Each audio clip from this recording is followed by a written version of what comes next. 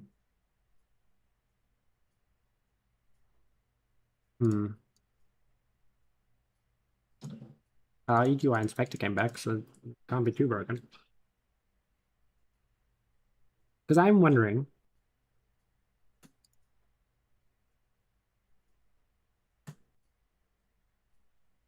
I guess it's oh,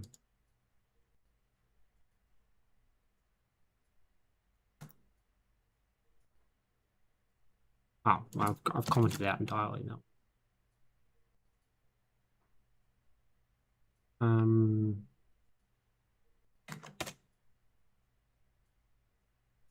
I'm wondering if anything was broken, if that makes sense. So honestly, this is more to do with the fact that I want to make snake because I like making snake. Making snake is fun, and I have a pretty good idea of how to make snake, which means that I get to do the play with the new features of Bevy. So I want to know I guess effectively how much I need to port. So I just need to get this back to.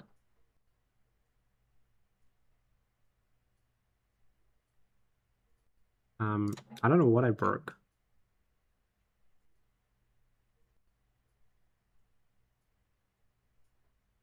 Oh, I broke like the fucking file loading shit, didn't I? Alright, fuck you.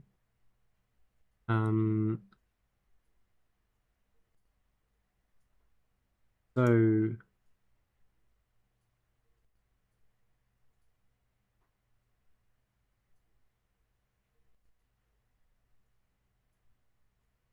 if I check out this commit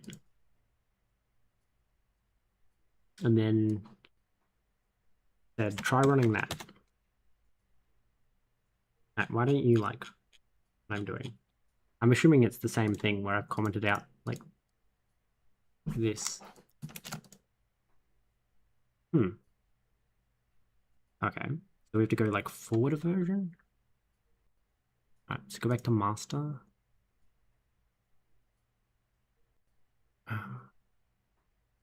Okay, what if we checked out this commit?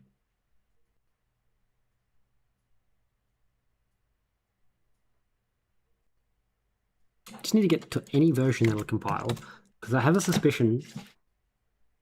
3 previous errors. God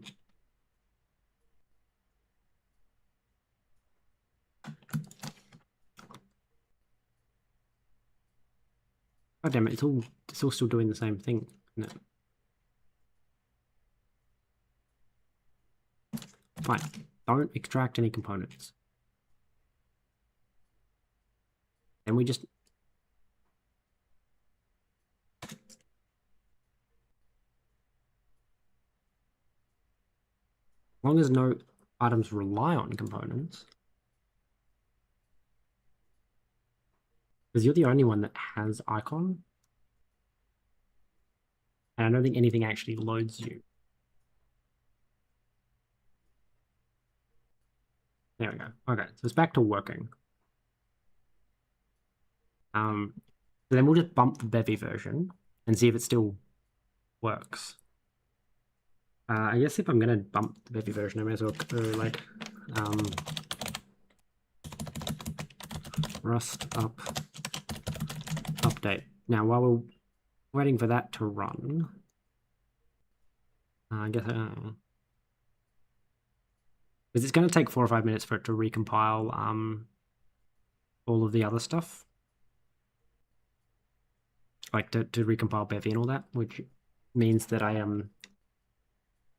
can't do the. Oh yeah, like now that I've finished reading the thing, it's got way more viewers than when I was actually going through the blog post.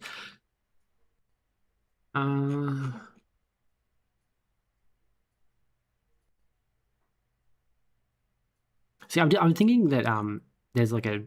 We look at the. We go right back at the top. I don't think the migration guide's going to have that much. So resources as components. Resources are now stored as components on dedicated abstract entities. Render graph as system. So we don't use any of the render graph stuff. Parlay text overview, I don't think that's going to matter. Cargo feature collection change, now more granular. Okay, yeah, again, I don't think I touch any of that stuff. Bevy scenes has been renamed to Bevy world serialization. Again, don't touch that. Bloom now uses linear color. So this is the only thing I think that could possibly break something.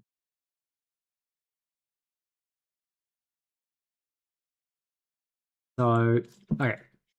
In the resources is a subset of components, and resource implements both resource as well as component.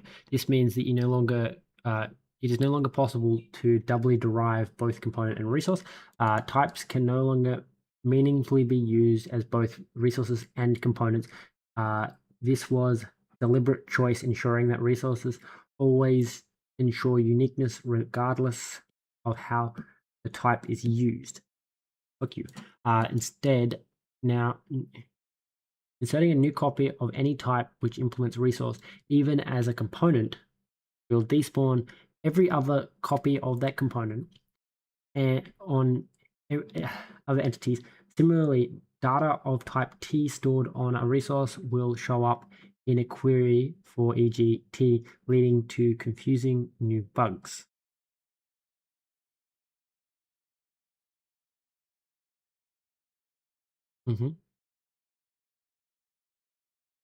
Data of type T stored as a resource will now show up in queries. Okay, to mitigate, you should split these types into distinct resource and component types. I don't like that. Anyway, we had a few types that were both resources and components inside of Bevy itself. For a global fallback pattern, UI debug overlay is split into global UI debug overlay resource and global and UI debug over component, and debug options is split into global UI. Okay, reflect resource changes. The reflect resource is a ZST size type and only functions to signify that a type is reflected. Instead, also reflects the component trait, so use reflect components.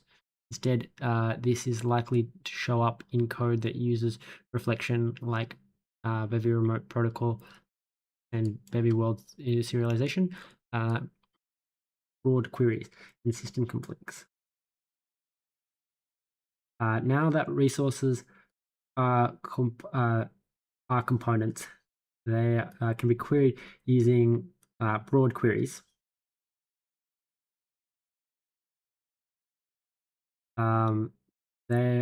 These are queries that query all entities. Examples include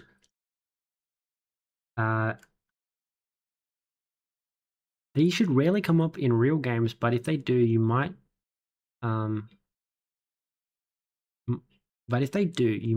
conflict with resource accesses, i.e.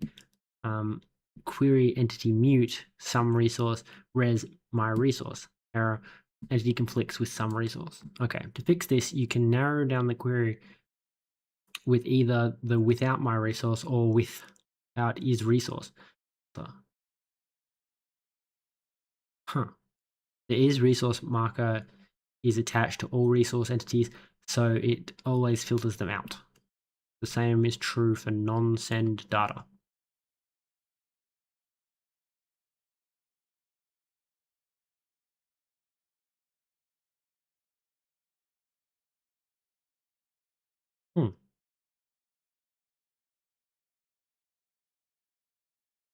Okay. So we're going to bump our Bevy version. Yeah. So this is Bevy 19. And then this is also Bevy 19. And then we run this, and it's going to take like 5 minutes to compile. Ooh. So it failed to require poly inventory. You mean, did I not save this? Or am I in the wrong? No. So one of the things that it's doing is one of, if not multiple of these dependencies is out of date. So we probably have to go something like cargo update. I just like Bevy cannot resolve conflict. Because it's no longer called experimental Bevy features. It's just called Bevy feathers.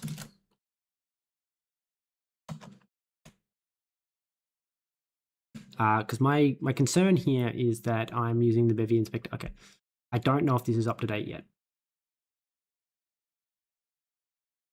I think it is because the reason that one's highlighted is because I think that's the one that it's defaulting to.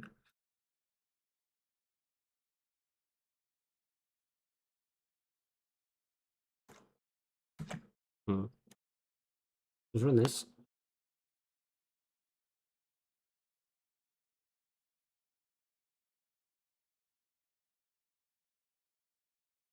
It's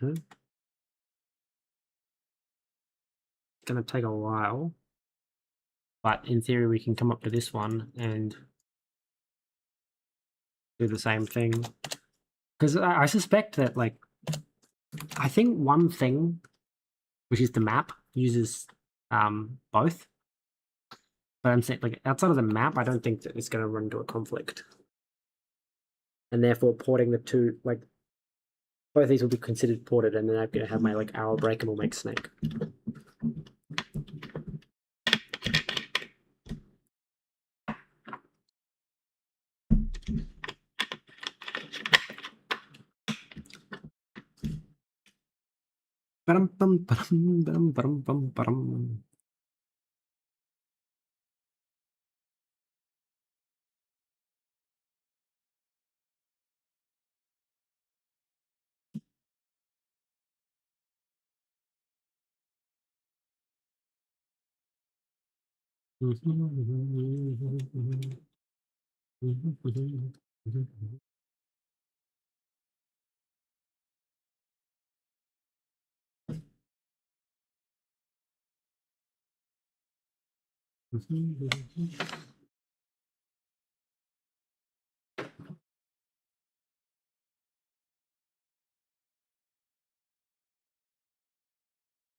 So I'm just fucking around inside my computer while I wait. I'm starting to think that my my water cooling line is leaking. I've got one of those like the cheap things where it's like the radiator and the pump are all built into the same thing, so I can't actually see how much is in it. But it keeps making a gurgling noise, and it feels like it's only like warm at the top and cold at the bottom. And like the fact that my fans kick on as hard as they do when my computer starts doing hard work like compiling stuff makes me think that it's thermal throttling. But I don't actually know how to check because every time I've tried to look at like the temperature of my CPU, it just tells me that it can't. Hang on, I don't think I can do it in here. It just doesn't tell me the temperature.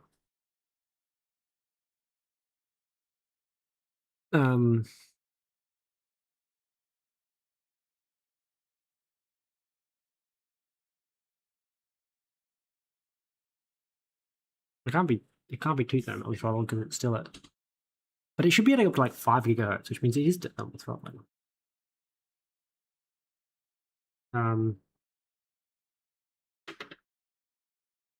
Does also make me think that maybe I should take it apart and put more thermal paste and stuff like that under it. But I'm a bit concerned to do something like that and then have it not not work afterwards. I also feel like these fans are facing the wrong way because I think it's actually blowing the warm air into the case, which makes sense for the way that the filters are facing. But it also means that it would be blowing the warm air across the back towards the GPU, which is what I would call stupid.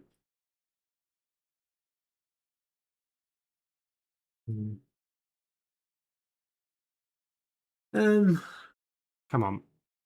It's almost done. Got another like 10 crates to go. Oh, I'm assuming we just didn't add because like everyone disappeared.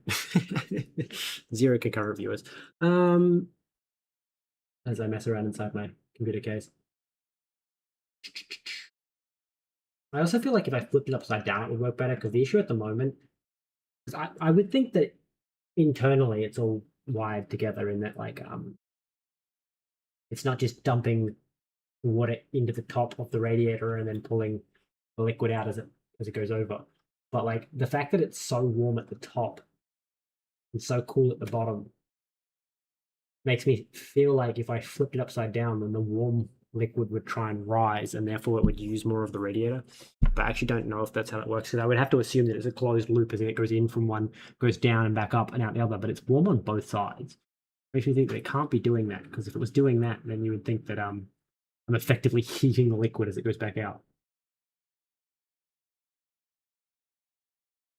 which would be very silly. Oh, it threw 13 errors. Right, because font size changed. All right, so that's a pretty easy fix. We're going to find everywhere it says font size. We're going to say, we're going to find and replace every instance of font size with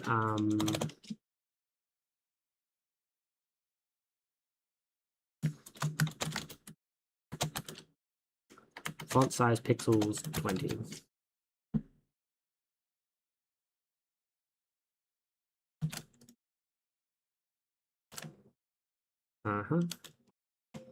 Now, it is a kind of a silly thing to do this while I'm in a branch that... Huh? This is the wrong place to do it. It's... Because it reckoned there was lots of these.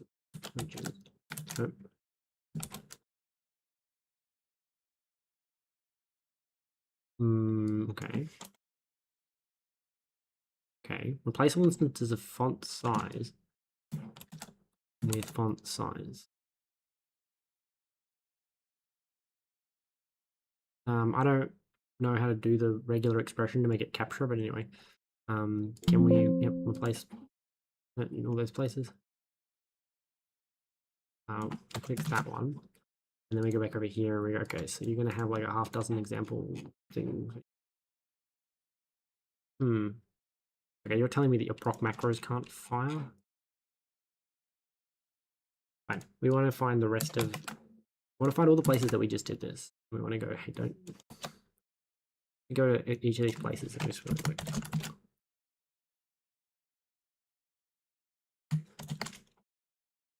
Oh, the others are different font sizes.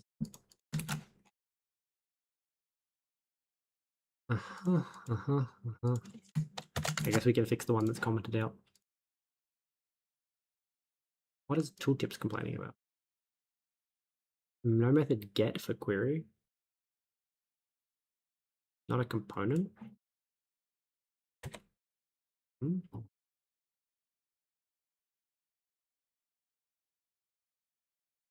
Unsupported attribute.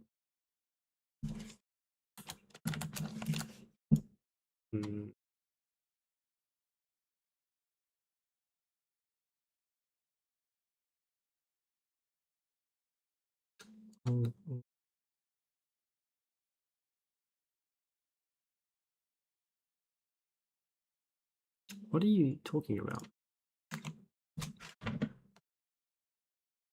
Okay, well now there's 13 errors to fix.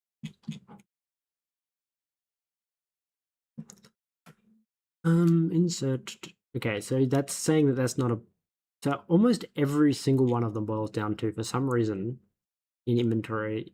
Okay, so they've obviously changed what that attribute's called. That or they changed the shape of the fucking thing. On replace. Alright.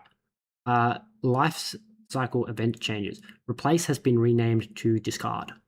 And has been renamed to on discard. Okay. So we're going to go here, we're going to say on replace. Okay, apparently this is the only place that we use that, so we're just going to change it to on discard. Cannot borrow inventory as mutable, as is not declared as mutable and cannot be borrowed mutably. Right, well, my answer to that is fuck off, because I don't think that's correct at all. But anyway, now if I run this again, okay, we're down to 3 errors because almost every single one of those errors was because it was not a component. Okay, cannot borrow this as mutable. Okay, I got not entirely sure why that. You must now return something other than no, which is confusing because it's not declared as mute, but like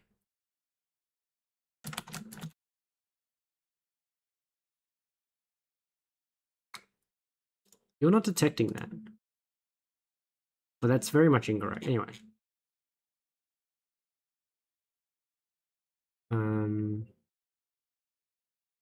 Cannot find feathers plugins.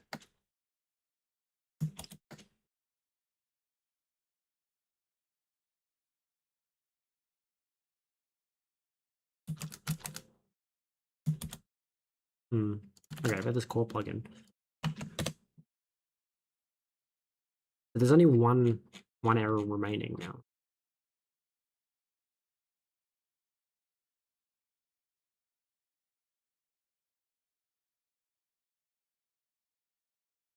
That's what I'm confused about is that this get mute should be returning like a mutable reference.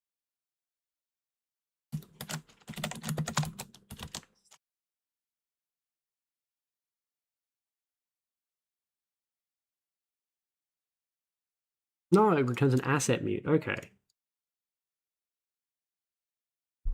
Well, that's fun.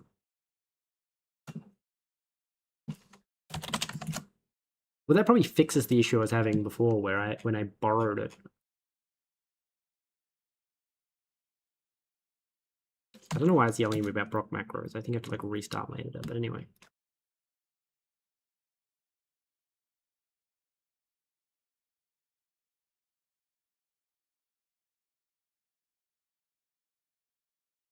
I do wonder if I can run you now. No, you're saying I can't because you're using something. Okay. Huh. Honestly, I don't want to fix that right now. I think I already immediately know what that is, but anyway. Yeah, so these two fail to load, but nothing uses them, so they don't actually fail to load it. So what in your dependencies is wrong? Why can I not get you to load? I have to like cargo update. No, you can't. Okay, so I can't call cargo update because version that meet the requirement are greater than 19. Experimental Bevy feathers again.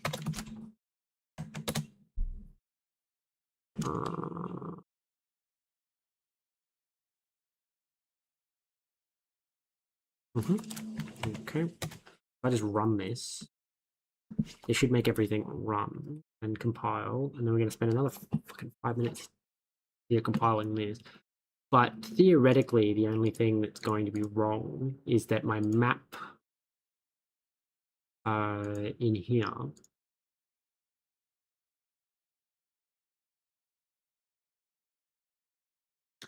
this has the global map versus the not global map. Oh.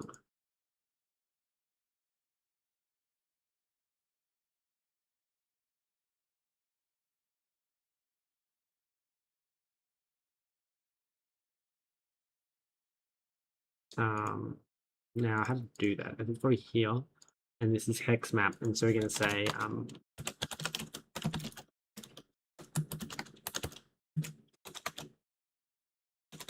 global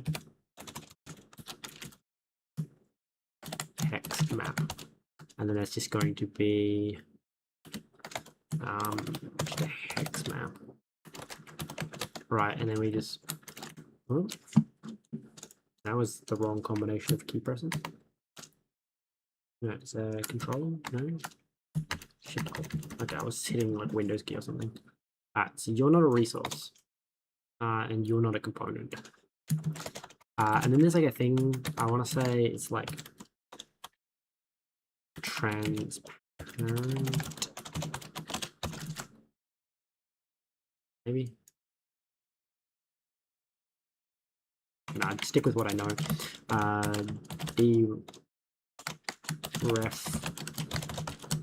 Deref.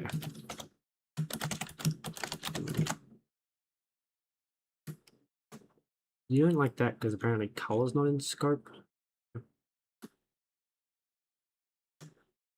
Okay. Okay, so get resources apparently changed how it works. That's interesting. I mean, that does kind of make sense. Let's run this again just to get it to tell me where the errors are because presumably the errors are somewhere. Can I get you to restart Rust Analyzer, please? Just so that it doesn't spit errors. Okay, due to 30 previous errors. Okay, so cannot find color in the scope. Why can you not find color in the scope? Presumably it's because Bevy didn't finish compiling.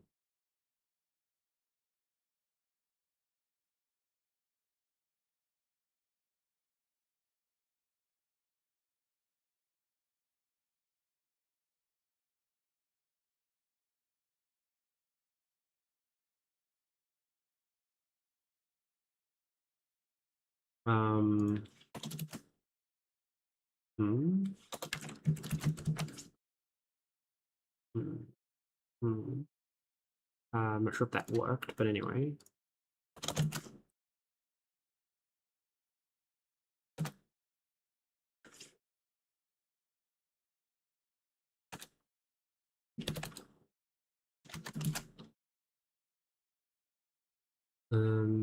So I think you're just like into, like so.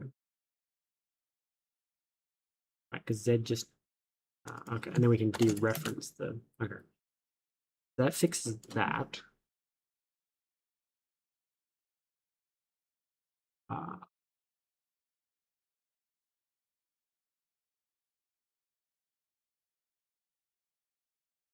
Very unclear. So get resources. So that would be global xmap.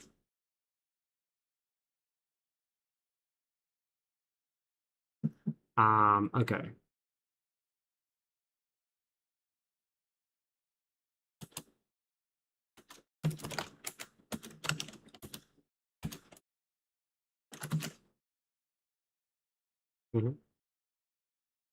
Reference to that way? Possibly. You're the same thing.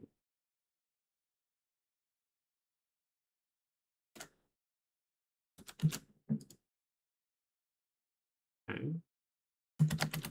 Deref mute. Right. Somewhere up here we've got an error somewhere. Somewhere around here.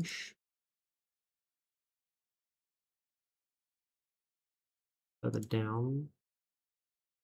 What's the top insert? So it's up in here. Okay, so get resource mute. Global hex map.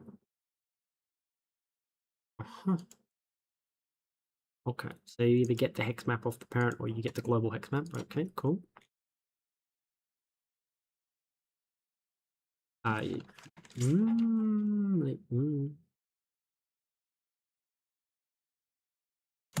ingame dereference. Okay, so that works for you. Why does it not work for you? Do I have to like do that? Is it not called camera? No, it's called camera. Fine. Let r equal camera dot into inner, and then we dereference that, and then I just come over here and say r. Okay, wait. Use of moved value, the full name.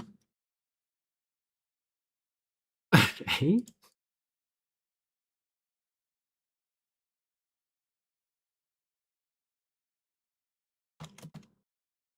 Right, that would explain why I don't want to use into inner, because into inner consumes. Okay.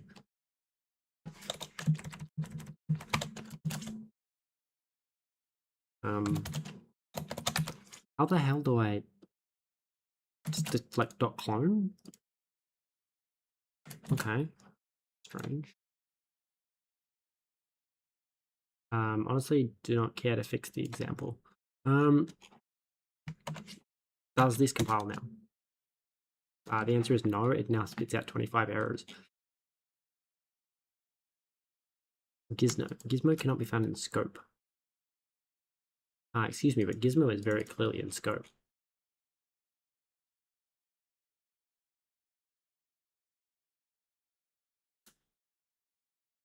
The fuck do you... Like, I can hover it. It's in scope. What the fuck do you mean?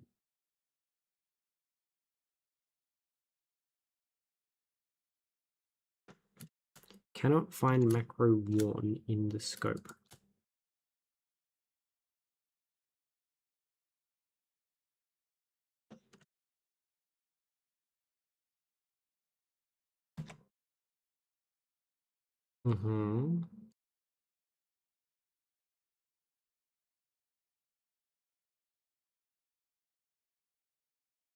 Yeah, Firewatcher and Feathers.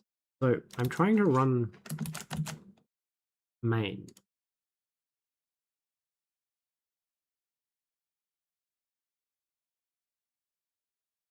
Why are you complaining? Expected vec2 found vec2.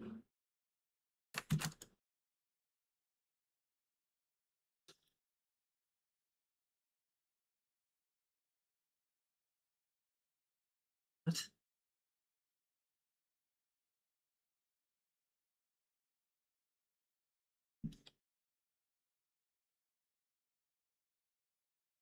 I'm very confused.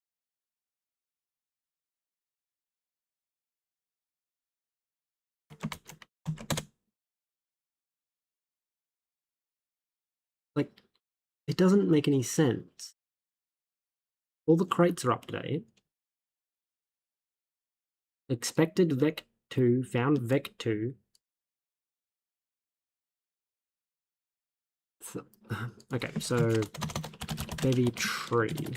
My only thing I can think is that this in here is, yeah, that's so this is still out of date.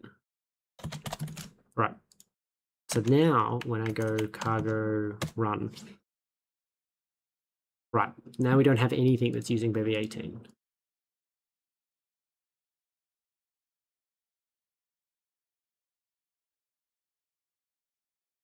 Okay.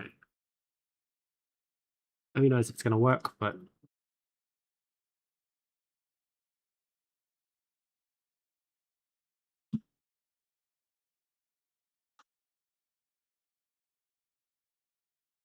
param pam pam param pam param param.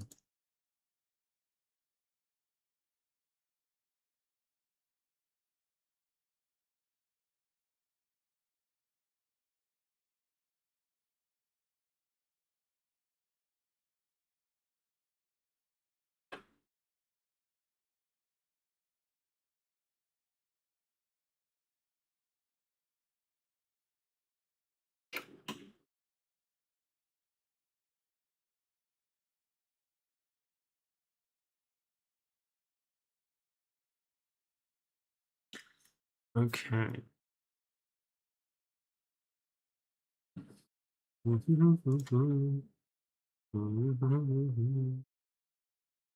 Anyone utilizing 9%. That's probably because it's stuck on something.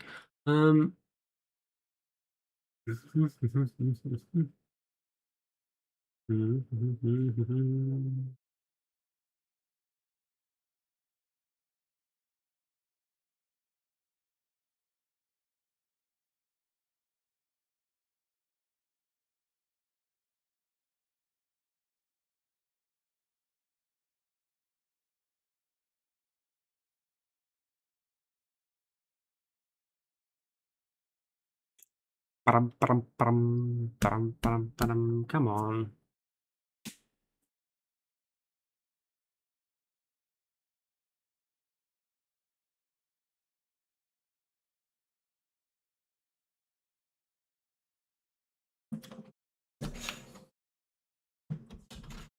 Just going to start disassembling my computer while it's still on because it's interesting and I'm kind of bored. While I wait for things to compile, I may as well try and debug issues. It's very full of dust, so that's probably not helping. Oh god, it's very, very full of dust. Interesting. Yeah, I'm gonna have to take that out and clean it. The question is, do I do that before?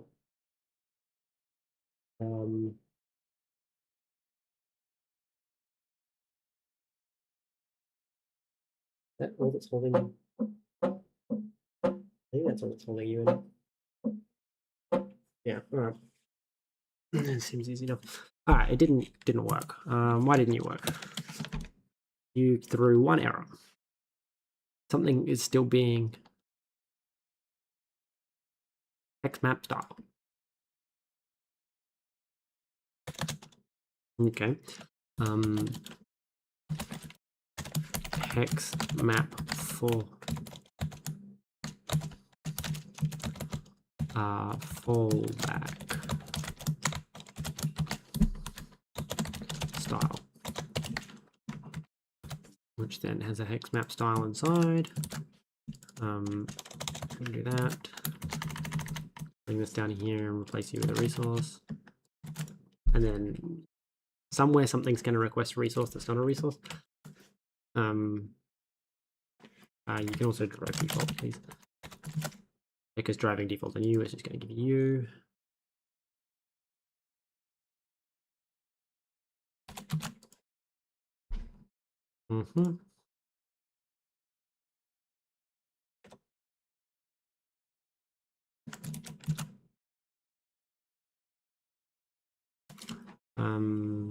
Why can I not find you? Are you not in the prelude?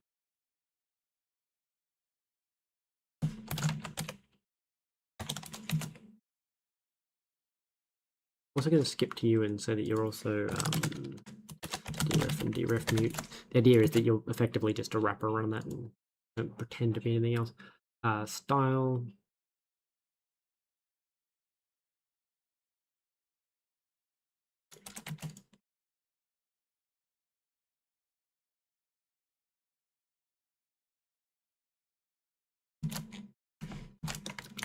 I have to import that, please. Now, what are you complaining about? It's calling chain on a tuple something.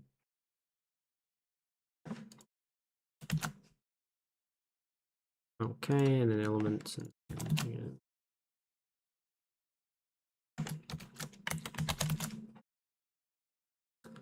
Okay, and then we just like run that and see if that fixes it.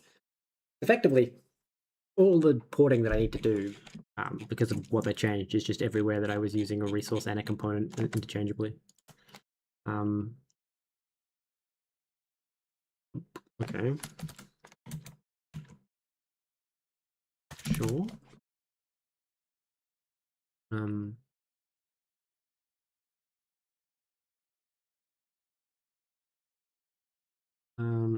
Right, you don't work like this anymore. Cannot find struct variant button properties in scope. So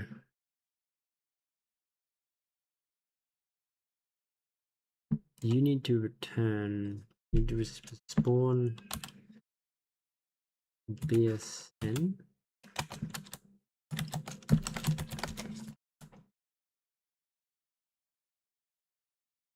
Spawn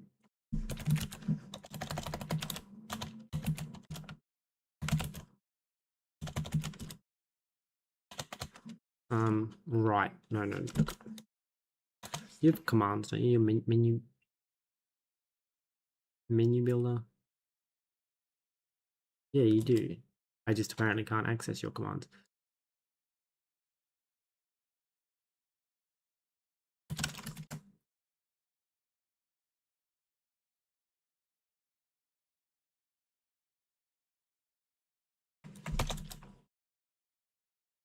Self.children. Why can I not access?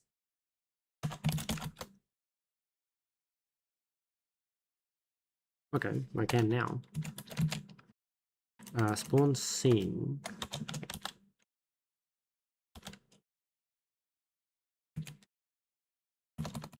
BSN.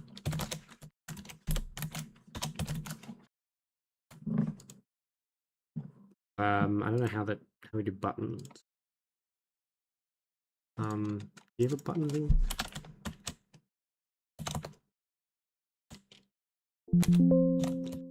No, I guess we'll just go to the examples.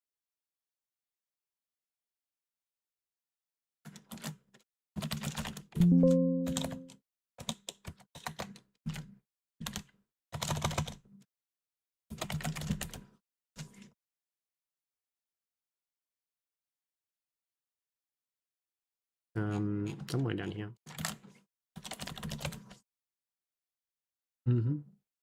See, look, you can add feathers buttons. Hey, because it's the spawn component, isn't it? Yeah. Okay.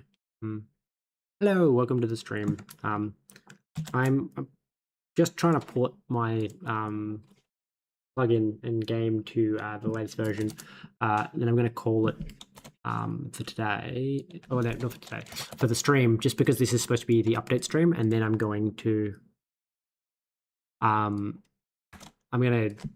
make Snake later, but I'm sick, so I just need to have a bit of rest between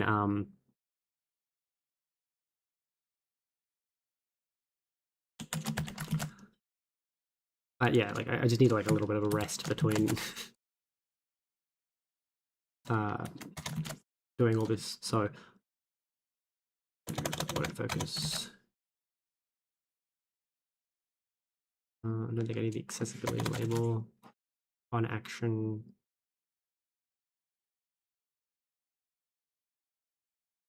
So yeah, I'm just trying to, like, because I gave a poll and like 50% of the people during the 3-hour stream said that they wanted me to see me port this, so I'm porting this first.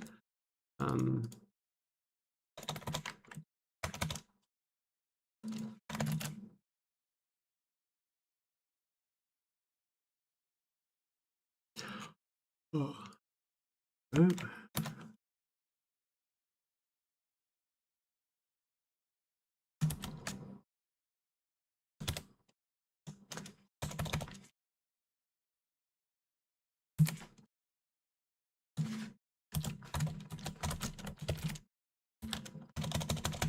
What do I call the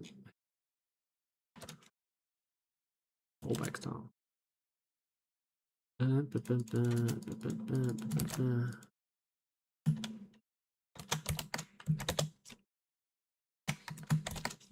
Like that, and then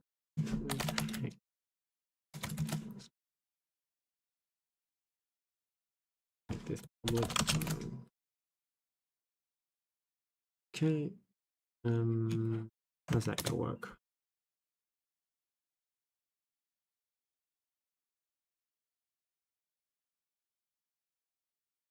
I do like the new BSN format thing.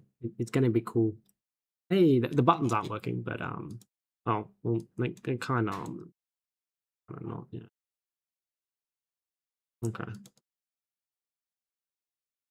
Hey, look, they updated the fucking person that makes the world inspector. It's like, am I gonna hide? Oh, thank you. It's fucking doing that. Oh my god, it's so much better.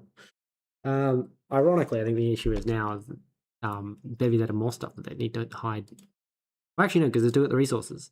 Hey, okay, so they're not showing the resources. That's so good. All right. Anyway, that's that update. I'll push those changes, I guess, for anyone that's interested. Actually, well, doesn't matter because this is my private stuff. I guess it's... So if I go back, you're gonna bring the changes with you. Okay, cool. I'm gonna be like port to 0.19. commit those.